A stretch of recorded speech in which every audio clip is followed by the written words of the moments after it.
बहुत अच्छा है। समय में कुछ भी खराब नहीं है। समय का उपभोग करने वाले जीवों में जो खराबियां हैं उनको दूर कर दीजिए। समय बहुत अच्छा है और आप जिस परिवेश में, जिस स्थान पर, जिस धराधान्य को भोग रहे हो, ये उससे भी ज्यादा अच्छा है। आप गंगा यमुना के दुआबे में, महात्माओं की तपोभूमि में इस समय अपने आप को स्थापित किए हुए हैं। बड़ी सुंदर बात। कितने भाग्यशाली हो गए आप कि आपको ये मनुष्य का शरीर गंगा और यमुना दोनों देवियों की गोद में मिला। इधर से गंगा बह रही है, इधर से यमुना बह रही है, और दोनों के बीच में पूरब की हवा आएगी तो गंगा मैया को छूकर आएगी, और पश्चिम की आएगी तो यमुना मैया को छूकर आएगी। तुम्हें उस हवा के माध्यम से दोनों के परम पावन स्पर्श का अनुभव होगा। सबको नहीं होगा। आप भाग्यशाली हो। तो जब ये अनुभव हो गया है कि आप भाग्यशाली हो, तो आप कितनी तरह से भाग्यशाली हो इसका भी अनुभव कर लीजिए। आपको मनुष्य का शरीर मिला। मनुष्य का शरीर तो संसार में बहुतों को मिला। वो भाग्यशाली है कि उनको मनुष्य का शरीर मिला, और उसमें परमात्मा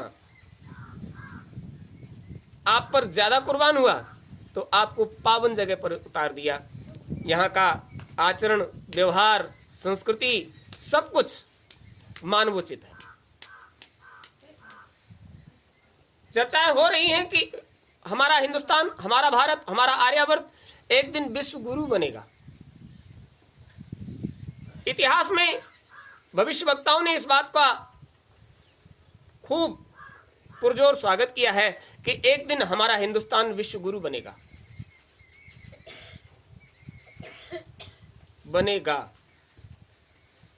जबकि आज तक इस विश्व में भारत ने गुरु होने का काम जब से धराधान्य बना है तब से किया है। बनेगा नहीं। भारत हमेशा से विश्व गुरु ही रहा है। हाँ, समय के अनुरूप कुछ बातें दब जाती हैं, समय आने पर वो उभरती हैं। समय का चक्र सबके साथ एक जैसा व्यवहार नहीं करता। तो समय चक्र के हिसाब से आपके अंदर ये बात सो गई थी कि हम वास्तव में उस भारत में रहने वाले हैं जिसने हमेशा गुरुत्व को धारण करके रखा है। यहां की संस्कृति, यहां की सभ्यता, संसार में आप कहीं भी चले जाइए, भगवान परमात्मा, ईश्वर जिसे आप जानते समझते हो, वो भी इस पावन भूमि पर अवतार लेने के लिए लालायित रहते हैं। हिंदू सनातन में अयोध्या, मथुरा, गया, कपिलवस्तु, जगन्नाथ, केदारनाथ, बद्रीनाथ, रामेश्वरम, सभी धाम, पवित्र तीर्थ स्थल जितना हिंदुस्तान में है, दुनिया में कहीं देखने को मिलता है। ये आर्यावर्त जो स्थान है वो देवत्व को धारण करने वालों का, गुरुत्व को धारण करने वालों का स्थान ही है। तो उनके अंदर वो चीज आएगी। और इस समय जो युग चल रहा है वो भी गुरु युग चल रहा है। तो संसार में सबसे ज्यादा प्रभाव किस जगह पर होगा? जहां गुरुत्व की अधिकता होगी। तो यहां तो गली गली, कूचे कूचे में गुरु चर्चा होती है, सब जगह नहीं होती। पावन भूमि का यह असर है, यहां के अन्न और जल का यह असर है कि यहां मनुष्य का शरीर लेने के बाद ऐसा कोई प्राणी नहीं एक बार जो परमात्मा के प्रति अपने आप को समर्पित नहीं हो गया है।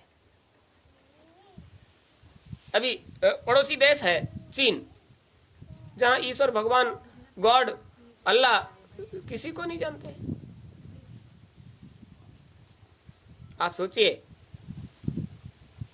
बिल्कुल नजदीक में, उनके दक्षिण भाग में देवभूमि है, और नीचे तलहटी में पूरा क्षेत्र जहां न स्वयं ईश्वर भगवान जैसी सत्ता को मानते हैं और मानने वालों को वो चैन नहीं देते, न खुद जानते हैं और जानने वाले को वो सुख चैन से रहने नहीं देते। आप सोचिए, आप भाग्यशाली नहीं होते तो आपको ऐसे स्थान पर यह मनुष्य का शरीर मिलता जहां रग रग में परमात्मा सत्ता प्रस्फुटित